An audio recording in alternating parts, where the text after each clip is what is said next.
Hello, everybody. I hope you had a good weekend. Today, what we are learning is the subject pronoun. Okay, please don't be scared knowing the name subject pronoun. It simply means how do you say I, you, he, or she.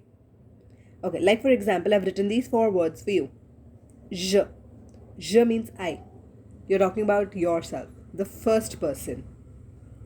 Tu is you.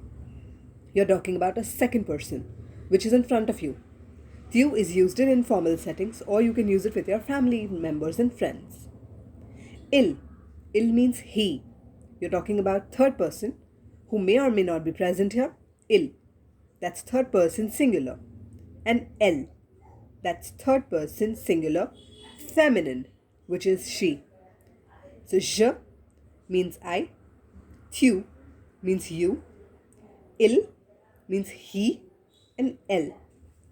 So these are the four words that we've learned today. Tomorrow when we meet, we are going to learn more about this, the same topic. So we continue tomorrow. Bye-bye.